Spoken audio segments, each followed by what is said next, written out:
श्री गुरुवे नमः। जय जय श्री राधे। शनि जयंती की सभी को मंगलमयी बधाई। धार्मिक ग्रंथों के अनुसार शनिदेव कर्मफल दाता और दंडाधिकारी हैं। ये अपने कर्तव्य से डिगते नहीं। इनमें अपने और पराये के संबंधों का भेद भी नहीं है। अच्छा कर्म करने वाले व्यक्ति को वह निश्चित रूप से अच्छा फल देते हैं और बुरा कर्म करने वाले व्यक्ति को निश्चित रूप से बुरा फल देते हैं। इसके अलावा ग्रह रूप में ये रंक को राजा और राजा को रंक भी बना देते हैं। पूजा पाठ भी अच्छा कार्य है। इससे कोई भी व्यक्ति शनिदेव की पूजा के रूप में अच्छा कार्य करता है तो शनिदेव उसका भी अच्छा फल देते हैं। भगवान शनिदेव की जन्म कथा का धार्मिक ग्रंथों में अलग अलग वर्णन मिलता है। कुछ ग्रंथों में शनिदेव का जन्म ज्येष्ठ माह की अमावस्या के दिन तो कुछ ग्रंथों में शनिदेव का जन्म भाद्रपद शनि अमावस्या के दिन माना जाता है। वहीं कैलेंडर में अंतर से दक्षिण भारत में यह वैशाख अमावस्या के दिन ही मना लिया जाता है। एक कथा के अनुसार शनिदेव का जन्म ऋषि कश्यप के अभिभावकत्व यज्ञ से हुआ था, लेकिन स्कंद पुराण में शनिदेव के पिता का नाम सूर्य और माता का नाम छाया बताया गया है। शनिदेव की माता का नाम समन्ना भी बताया जाता है। शनिदेव के जन्म की कहानी के अनुसार राजा दक्ष की कन्या संज्ञा, कुछ जगह देवशिल्पी विश्वकर्मा को इनका पिता बताया जाता है, का विवाह सूर्यदेव से हुआ था। संज्ञा सूर्यदेव के तेज से परेशान रहती थी। इससे वह सूर्यदेव की अग्नि से बचने का मार्ग तलाश रही थी। इस बीच दिन पर दिन बीत रहे थे। तब तक संज्ञा ने वैवस्वत, मनु, यमराज और यमुना नाम की 3 संतानों को जन्म दिया। एक दिन संज्ञा ने फैसला किया कि वे तपस्या कर सूर्यदेव के तेज को सहने में सक्षम बनेंगी, लेकिन बच्चों के पालन में कोई दिक्कत न आए और सूर्यदेव को उनके फैसले की भनक भी न लगे, इसके लिए संज्ञा ने अपने तप से अपनी ही तरह की एक महिला को पैदा किया और उसका नाम सवर्णा रखा। यह संज्ञा की छाया की तरह थी, इसीलिए इनका नाम छाया भी हुआ। संज्ञा छाया को बच्चों और सूर्यदेव की जिम्मेदारी देकर तप के लिए चली गई और यह राज किसी और को पता न चले, यह निर्देश भी दे दिया। समन्ना के संज्ञा की छाया होने से सूर्यदेव के तेज से परेशानी नहीं होती थी।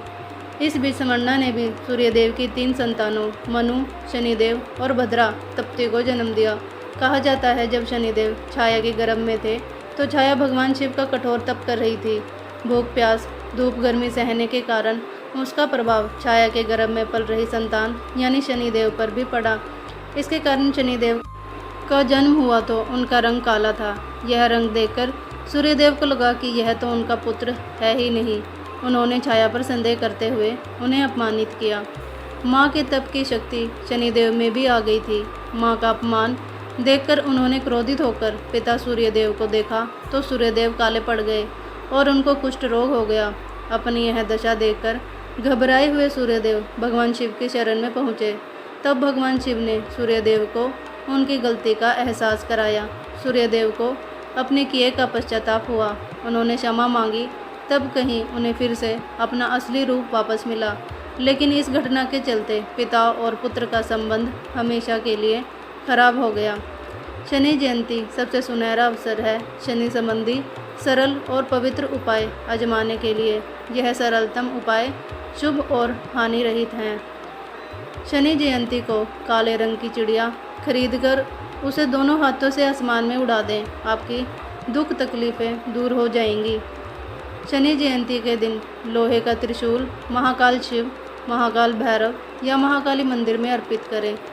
शनि दोष के कारण विवाह में विलंब हो रहा हो तो 250 ग्राम काली राई नए काले कपड़े में बांधकर पीपल के पेड़ की जड़ में रखें और शीघ्र विवाह की प्रार्थना करें। पुराना जूता शनि जयंती के दिन चौराहे पर रखें। आर्थिक वृद्धि के लिए आप सदैव शनिवार के दिन गेहूं पिसवाएं और गेहूं में कुछ काले चने भी मिला दें। शनि जयंती को 10 बादाम लेकर हनुमान मंदिर में जाएं। 5 बादाम वहां रख दें और 5 बादाम घर लाकर किसी लाल वस्त्र में बांधकर धन स्थान पर रख दें। शनि जयंती के दिन बंदरों को काले चने, गुड़ और केला खिलाएं। शनि जयंती पर सरसों के तेल का छाया पात्र दान करें। बहते पानी में नारियल विसर्जित करें। शनि जयंती को काले उड़द पीसकर उसके आटे की गोलियां बनाकर मछलियों को खिलाएं। शनि जयंती को आक के पौधे पर 7 लोहे की कील चढ़ाएं। काले घोड़े की नाल या नाल की कील से बनी लोहे की अंगूठी मध्यमा उंगली में शनि जयंती को सूर्यास्त के समय पहने।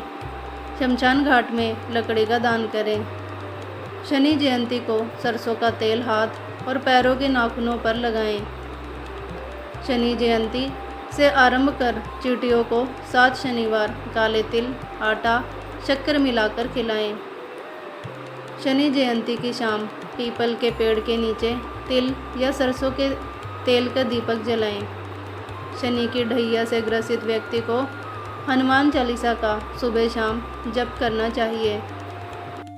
जय जय श्री राधे।